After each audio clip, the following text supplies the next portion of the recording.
ഉടമസ്ഥനാരാന്ന് കണ്ടുപിടിച്ച് RTO ഓഫീസിൽ പറഞ്ഞു. ഗതാഗത മന്ത്രി ഗണേഷ് കുമാർ ഒരു പരിപാടിയിൽ പങ്കെടുത്തുകൊണ്ടിരിക്കുമ്പോൾ കുറച്ച് കുട്ടികൾ 4 പേർ ഒരു ബൈക്കിൽ യാത്ര ചെയ്യുകയും അത് ഗണേഷ് കുമാർ സാറിൻ്റെ കണ്ണിൽപ്പെടുകയും ചെയ്തപ്പോൾ ഉടനടി അവർക്കെതിരെ ആക്ഷൻ എടുക്കുകയാണ് ഉണ്ടായിരുന്നത്. അപ്പോൾ കുട്ടികളുടെ കയ്യിലൊന്നും വാഹനം കൊടുത്തു വിടാതെ എല്ലാവരും സൂക്ഷിക്കുക. ആ വീഡിയോ ഒന്ന് ഫുള്ളൊന്ന് കണ്ടു നോക്കുക.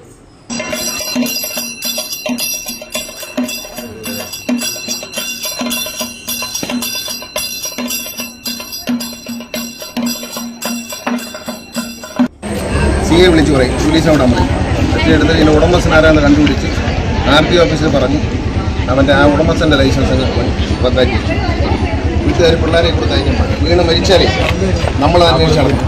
കൊച്ചു പിള്ളേരാ, 18 വയസ്സ് പോലും ആയിരിക്കണം. 4 പേര് ഒരു ബൈക്ക്. വണ്ടിയുടെ ഉടമസ്ഥൻ്റെ ലൈസൻസ് സസ്പെൻഡ് ചെയ്ത് റദ്ദാക്കണം. അതിനുള്ള നടപടി RTO സ്വീകരിച്ചു. നമ്മളത് ശുപാർശ ചെയ്തും കൊടുത്താണ്. കുഞ്ഞുങ്ങൾ മൈനറായിട്ടുള്ള പിള്ളേരാണ്. 4 പിള്ളേരാണ് ഒരു വണ്ടിയിലിരിക്കുന്നത്. ഹെൽമെറ്റും ഇല്ല, ലൈസൻസും ഉണ്ട്.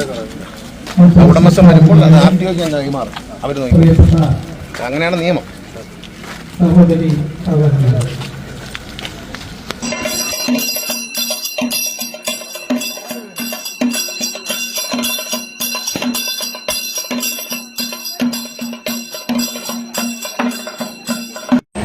CA വിളിച്ചു പറയും, പോലീസ് അവിടെ നമ്മൾ എടുത്ത് ഇതിൻ്റെ ഉടമസ്ഥനാരാന്ന് കണ്ടുപിടിച്ച് RTO ഓഫീസിൽ പറഞ്ഞു. അവൻ്റെ ആ ഉടമസ്ഥൻ്റെ ലൈസൻസ് റദ്ദാക്കി. വീട്ടുകാർ പിള്ളേരെ കൊടുത്ത് അയക്കാൻ പാടില്ല. വീണ് മരിച്ചാലേ നമ്മൾ അന്വേഷിച്ചാണ്. കൊച്ചു പിള്ളേരാ, 18 വയസ്സ് പോലും ആയിരിക്കണം. 4 പേര് ഒരു ബൈക്ക്. വണ്ടിയുടെ ഉടമസ്ഥൻ്റെ ലൈസൻസ് സസ്പെൻഡ് ചെയ്ത് റദ്ദാക്കണം. അതിനുള്ള നടപടി RTO സ്വീകരിച്ചു. നമ്മളത് ശുപാർശ ചെയ്തും കൊടുത്താണ്. കുഞ്ഞുങ്ങൾ മൈനറായിട്ടുള്ള പിള്ളേരാണ്. 4 പിള്ളേരാണ് ഒരു വണ്ടിയിലിരിക്കുന്നത്. ഹെൽമെറ്റും ഇല്ല, ലൈസൻസും ഉണ്ട്. ഉടമസ്ഥൻ വരുമ്പോൾ അത് RTOക്ക് കൈമാറും. അവർ നോക്കി. അങ്ങനെയാണ് നിയമം.